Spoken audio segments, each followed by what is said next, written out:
और चलिए बढ़ते हैं आगे। यूपी में भारी बारिश का अलर्ट जारी किया गया है। 30 जिलों में भारी बारिश का अलर्ट है। बारिश से कई जिलों में स्कूल बंद हैं। प्रशासन ने जारी की बारिश की चेतावनी। बड़ी खबर आपको बता रहे, यूपी में भारी बारिश का अलर्ट मौसम विभाग की तरफ से जारी किया गया है और कई जिलों में झमाझम बारिश की वजह से पहले से ही काफी ज्यादा परेशानियां लोगों की बढ़ी हुई हैं। नदियां उफान पर हैं। 30 जिलों में भारी बारिश का अलर्ट एक बार फिर से मौसम विभाग ने जारी किया है। बारिश के चलते कई जिलों में स्कूल भी बंद किए गए हैं और प्रशासन एक बार फिर से बारिश को लेकर चेतावनी जारी की है।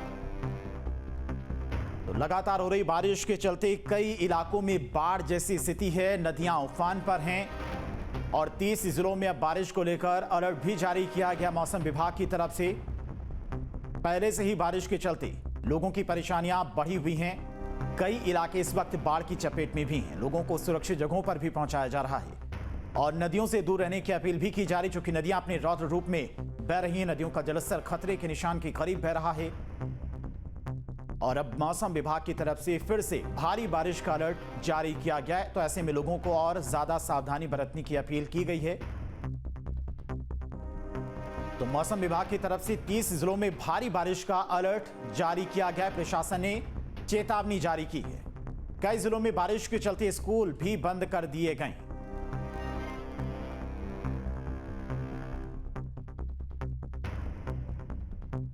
तो कुदरत का प्रहार देखने को मिल रहा है। लगातार हो रही बारिश के चलते कई जगहों पर व्यवस्थाएं ठप पड़ी हुई हैं। कई इलाके बाढ़ की चपेट में हैं। चाहे वाराणसी की बात करें, वहां भी गंगा अपने रौद्र रूप में बह रही है। यमुना में भी लगातार पानी बढ़ता जा रहा है। सहारनपुर में भी कई नदियां इस वक्त उफान पर हैं।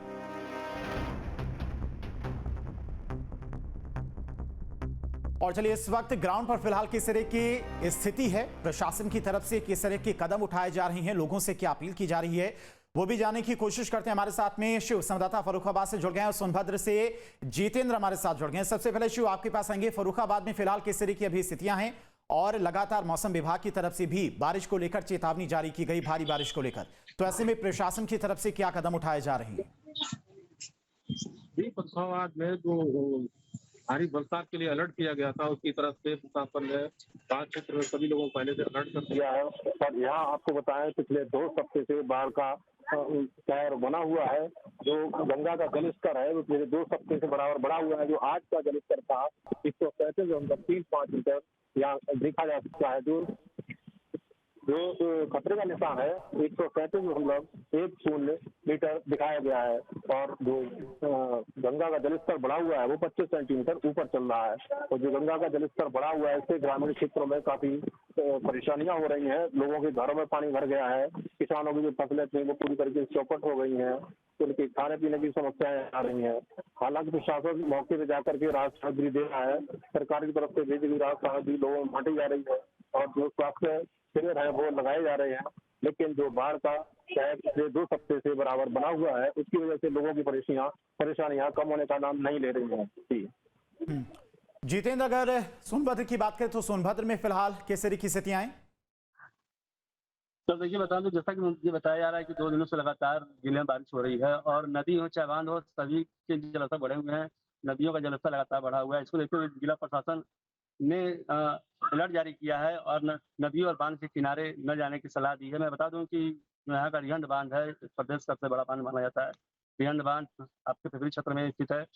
वहाँ के बीती रात आज की रात में 5 फाटक खोले गए हैं। उनका जलस्तर बढ़ गया था और लगभग 86,000 क्यूसेक पानी बहाया जा रहा है, निकाला जा रहा है। और उस बांध का पानी जहाँ से गुजर रहा है, गाँव वालों को अलर्ट किया गया है कि आप बांध के पानी के आसपास न जाए, नदी के आसपास न जाए। ऐसे में खतरा हो सकता है और अपने आप को सुरक्षा को देखते हुए उससे पास न जाए। जितेंद्र, सोनभद्र में अभी कितने ऐसे इलाके हैं जो इस वक्त बाढ़ से प्रभावित है? कितने लोगों को विस्थापित किया गया है दूसरी जगहों पर? जी देखिए बता दूं कि अभी यहाँ बाढ़ के हालात वैसे उत्पन्न नहीं हुए हैं, लेकिन हाँ नदियों का जलस्तर बढ़ा हुआ है। उसके देखते हुए जिला प्रशासन ने अलर्ट जारी किया है और साफ तौर पे कहा है कि आप नदियों के पास नहीं जाएंगे और नदियों के बहाव को देखते हुए उसे दूर रहेंगे। अभी यहाँ किसी विस्थापन की ऐसी अभी नौबत नहीं है फिलहाल में। मोहित भी जुड़ गए हमारे साथ मिर्जापुर से। मोहित, मिर्जापुर में फिलहाल किस तरह की स्थितियां, क्योंकि इस वक्त गंगा अपना रौद्र रूप दिखा रही, लगातार जलस्तर बढ़ने से कई इलाके इस वक्त डूबे भी हुए हैं। तो मिर्जापुर में स्थितियां किस तरह की हैं? प्रशासन की तरफ से क्या कदम उठाए जा रहे हैं और जो इलाके इस वक्त बाढ़ की चपेट में हैं उनके लिए किस तरह की मदद प्रशासन के द्वारा पहुंचाई जा रही है? जी, बिल्कुल आपको बता दें कि इस समय भारी बारिश के चलते कई क्षेत्र ऐसे हैं जहां पानी घुस चुका है कई गाँवों में।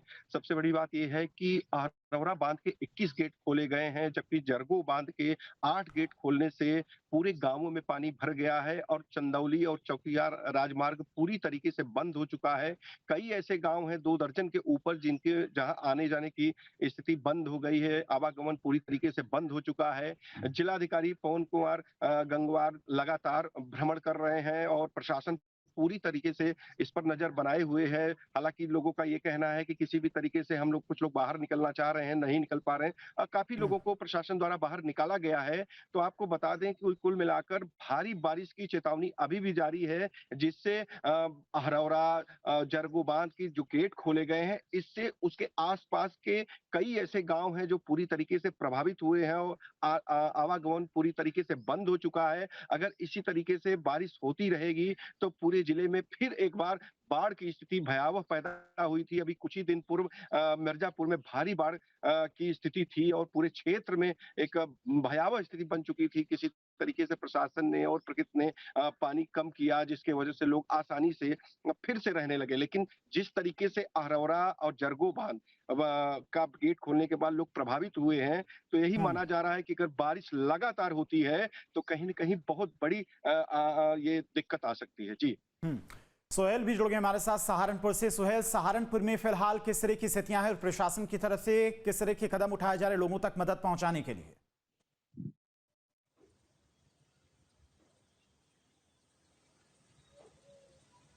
देखिए, आपको सोहेल, आप बता तक दूं, आवाज अगर पहुंच रही? बात करें सहारनपुर नगर की, तो यहाँ पर प्रशासन ने मानसून आने से पूर्व में ही तैयारियां कर रही थी। जी बिल्कुल, मुझे आपकी आवाज आ रही है। देखिए, मैं आपको बता दूं कि सहारनपुर के अंदर अगर नगर की बात करें तो सहारनपुर महानगर के अंदर प्रशासन ने मानसून आने से पहले ही तैयारियां कर ली थी और जितने भी नदियां हैं उनकी पहाड़ी नदियों की सफाई करा ली गई थी।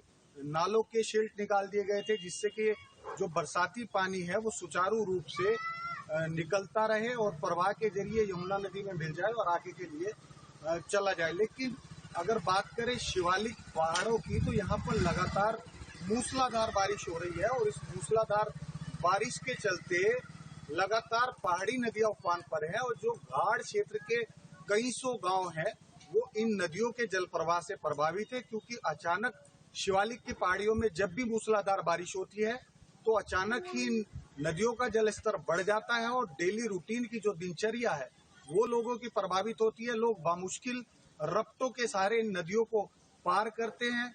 आज की भी अगर बात करें तो सहारनपुर के बेहट शेड के मछाड़ी गांव से ये सामने आया है कि स्कूली बच्चे इस रफ्ते से अपनी जान को दांव पर लगाकर जोखिम लेकर नदी को पार करते हुए नजर आए और वहां पर कुछ ग्रामीणों ने हाथ पकड़कर गोद में लेकर इन छोटे बच्चों को किसी तरह नदियों को पार कराया। तो कहीं ना कहीं स्कूली बच्चे जिनके स्कूल इस समय खुले हुए हैं, कुछ स्कूलों में एग्जाम इस समय चल रहे हैं, तो कहीं ना कहीं भारी परेशानियां जो है इन स्कूली बच्चों को भी देखनी पड़ रही है और जान जोखिम में डालकर वो अपने स्कूल तक पहुंच रहे हैं।